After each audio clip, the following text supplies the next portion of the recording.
One day, two young artists from one small town woke up, packed their cars, and headed down the highway toward Music City. They each carried with them little more than a guitar and a dream, but that's all they needed.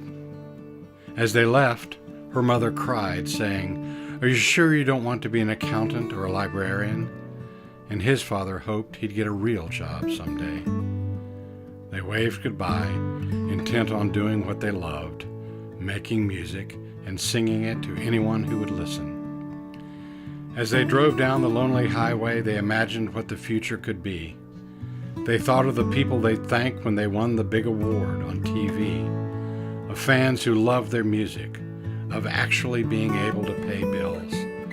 "I can't believe this is really happening," they each thought to themselves as they played the theme music from every movie that had a story of the underdog winning in the end. And then, in the distance, they saw it. Nashville, gleaming brightly. It was just like seeing Oz for the first time. Each of them felt like they were heading toward home. Soon, they pulled into the Waffle Palace parking lot, and they noticed something. They weren't the only ones with a dream, and a little fear crept in. They each found a place to live and started playing around town anywhere they could, in the mall, on the street corner, in a club or two. She began to get quite a following that grew and grew and grew. And he, well, let's just say there were some lonely, awkward nights. But he too began to get a following, smaller but faithful. Wasn't long before she got a record deal. And while he didn't get a deal, he did a Kickstarter and made his own CD. And then the touring started.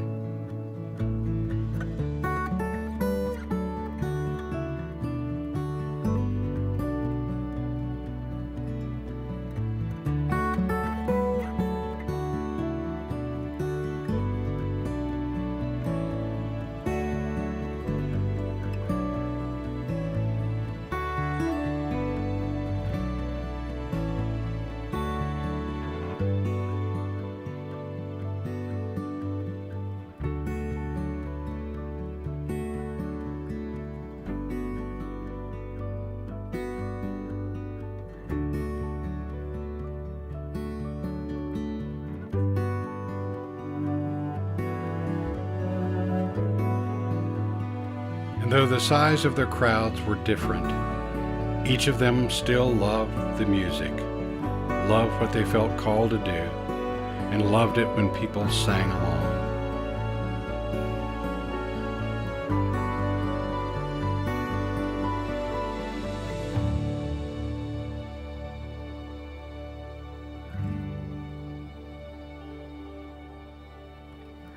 But in spite of their differing circumstances, they were both struggling with similar things and asking similar questions. Am I enough? Who really knows me? Do I know me anymore? How can my relationships survive my being on the road?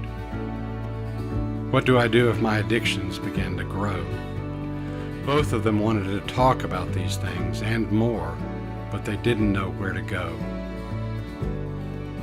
TMZ wanted to talk, and so did Kathy Lee, Oprah, and Dr. Phil. But they wanted something private and confidential, away from the lights and the public's glare, someone they could trust.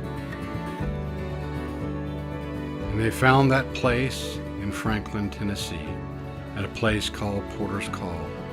Located in an old historic home, it was a place where artists could come at no cost and talk to trusted guides about the questions they had, the struggles they were facing, and the issues they were going through, unique to the touring life. It was a place to find themselves again and to get the healing they needed. It's a place where they could come back to over and over again throughout their careers, keeping on track and trying to live a better story.